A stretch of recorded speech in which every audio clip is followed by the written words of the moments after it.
love. My relationship advice to you is very plain and very simple. You cannot make your mate, your spouse, your girlfriend, your boyfriend, your bae, you cannot make them responsible for your happiness. You have to own your own happiness. And you can't walk into any relationship or marriage putting the weight and responsibility of your happiness on them. So let me share a little embarrassing story. So in the first year of me and my wife's marriage, marriages grow. And I wasn't always, the confident and bold and strong man that you see before you today. I had some growing to do too. We all had some growing to do, and we're still growing. And so during the first year of our marriage, me and my wife, we were joking just the other day.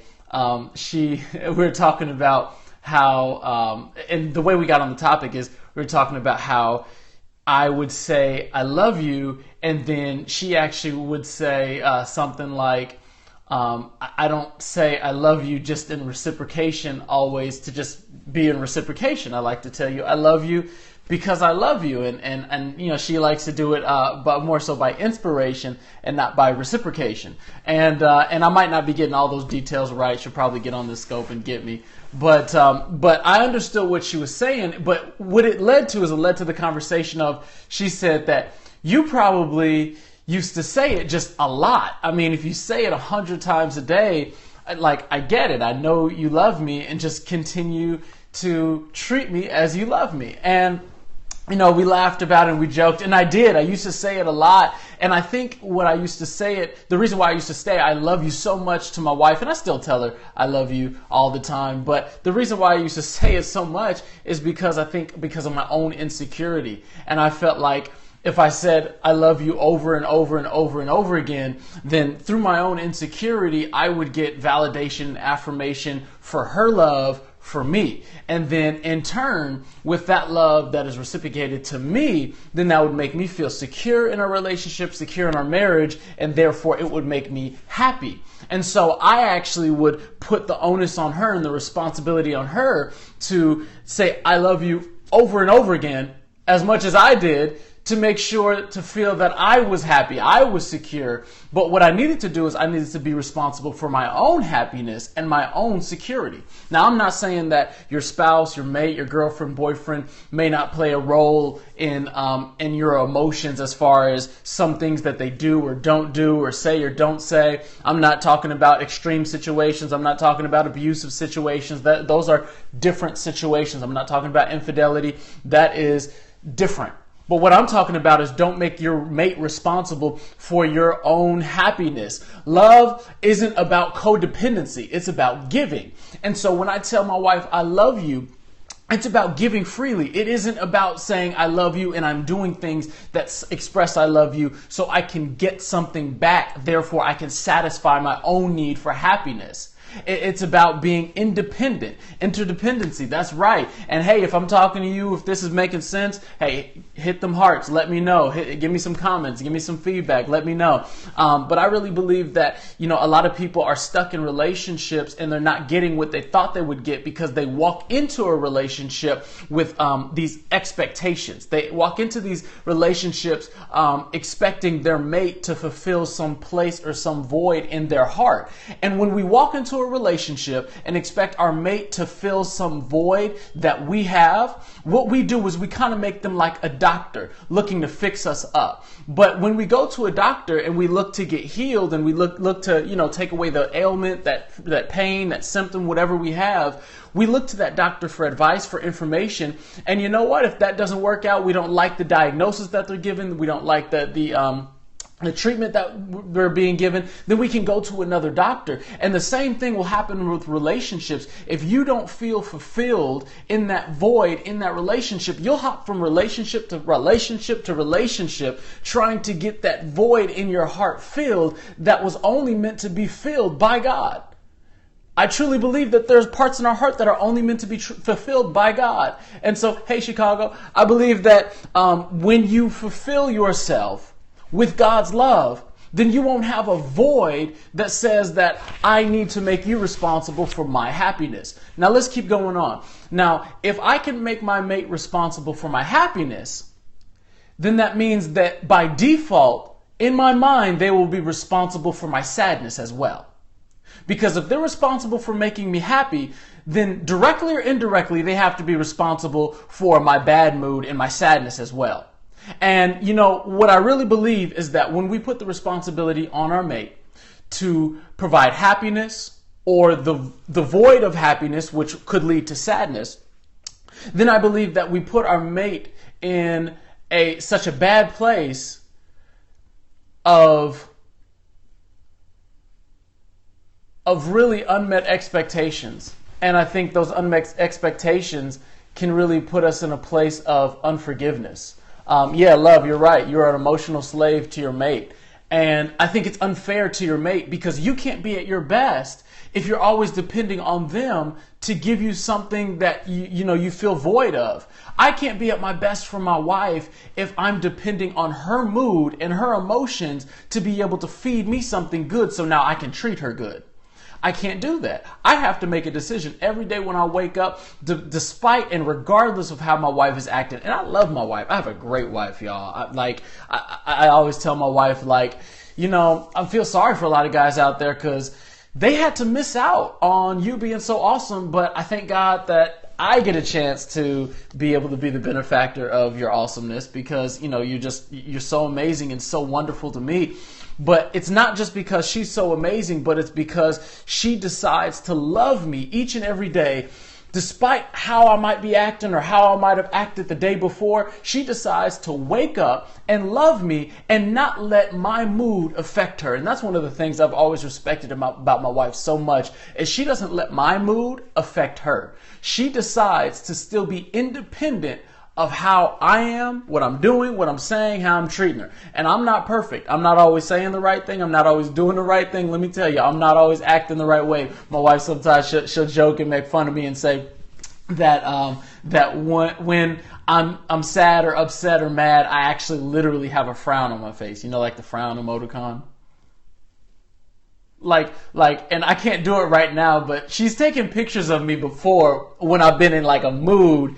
And she'll say, look, see, you actually frown. But I ain't trying to hear it at that time, But I want to let you know that it's important for you to be emotionally secure, emotionally stable, and to know that you're responsible for your own happiness. And people sometimes think that they will finally be happy when they get a good man or good woman. Let me tell you, if you make a man or a woman who is human, who is fallible, who is capable of different moods and different things and different opportunities going bad and they're capable of making the wrong decision. If you make them responsible for your happiness, you will be let down again and again and again and again, and you won't even be able to recognize or notice a good man or good woman when you see them, because the ones that you've made responsible for your happiness, and because they've been responsible for your happiness, they are also the responsibility and the owners of your unhappiness. And so I really believe that what we have to do is we have to be emotionally independent. We have to be in charge of our own happiness, and we have to own our own feelings, our own thoughts. And so when we have these opportunities to be in relationships, we're in our marriage, wherever we're at, we have to know that we have to own our own happiness. You got to wake up every day. My wife taught me this. She's a good woman. She taught me this. She said, to have a good day, you have to wake up and decide to have a good day. Before any situations come that would tell you different, before any hardships come, before any challenges come, before any calls from the schools come, before any craziness happens, you have to decide to have a good day no matter what.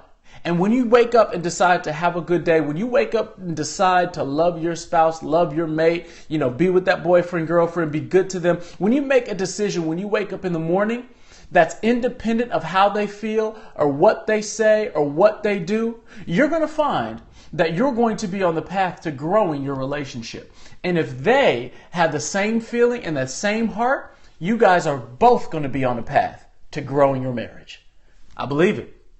I appreciate all the comments. Thank you so much for all the hearts. Boom. Got 6 seconds left. We did it. Man was not created for nor capable of meeting all your needs. Absolutely. And there goes my alarm. That's right. It was God that was meant and designed it was designed for God to take care of all of our needs and all of our wants. And sometimes we read the scripture and we think, oh, that's only like needs in this physical life. No, that's internal as well. Man was never meant to be separated from God. Therefore, man was never meant to know what it feels like to be alone and feels like to have a void. Man was always supposed to be together with God to be able to have that ultimate team to know what is love. Because God is love. It says in the Bible, God is love. So how can I love my wife correctly if I don't even understand the source of love or have a relationship with the source of love or am even introduced to the source of love? I can't love my wife right if I don't know love. And so I believe that God has placed everything that we need for living the good life. He's given us everything we need, and He's given us His love. And so what I want to say to you is, don't make your mate responsible for your own happiness. Don't set them up to resent them during times of hardship or trouble because they're not giving you what you need. Don't be, an emotional thirsty out here. Don't be out here thirsty to try to get what you can get from, a guy or girl as far as what you need as your emotional boost for the day. And so I want to encourage you. Wow, he sounds like his dad. I know, I can't get away from it, but it's good. It's good. He's good people. I appreciate you guys logging on. Thank you so much for all the hearts. Remember today, own your own happiness, own your own choices, own your own changes. Each different relationship goes through different seasons. No matter what season you're at, own your own happiness. Okay, guys? Thank you so much for all the love. Thank you so much for all the hearts. Thank you for all the comments. I enjoy sharing this with you. My wife, she actually went to drop off our daughter at daycare. And so usually I like to have her right here with me. But she's at Nikki Winston, Niki Winston. And she's going to be doing some things soon. Not quite yet. She's not scoping yet. But she's on Instagram and on Twitter. So check her out. She's pretty awesome. And I'm here to encourage you, no matter where you're at in your relationship or your marriage, or you're looking to get in a relationship, you're looking to get into a marriage, just know that just like a child, my child does not look the same at 16 as they did at 1 year old. I have a 16-year-old, my youngest is 4 years old, and I've seen all different seasons of life. And one thing I've noticed is that they change consistently, right? Kids change. From the age of 0 to 18, they're always developing, they're always changing, things look the same, but then they have different needs. And so us as parents have to adapt to what they need.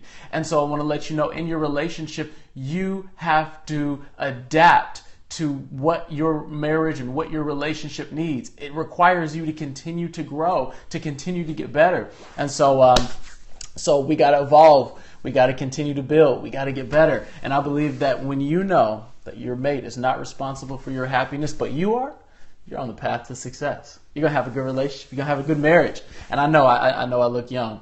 I have my 31st birthday coming up next month. Woo woo.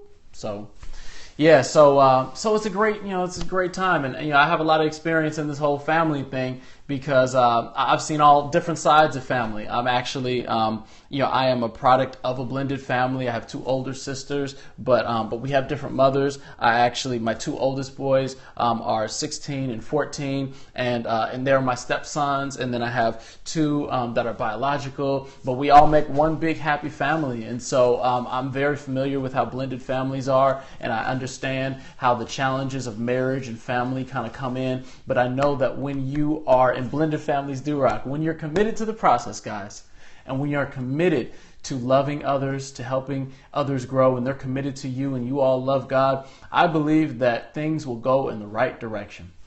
You're a part of one too. Awesome, Jocelyn. Awesome. Well, it is a process, absolutely, but stick with the process. Don't abort the process. My name is David Winston. Thank you so much. Please follow if you haven't followed before. Don't miss any of my scopes to help you become better and help you be successful. We all want to be successful, but sometimes we need a little encouragement on how to get there. And also,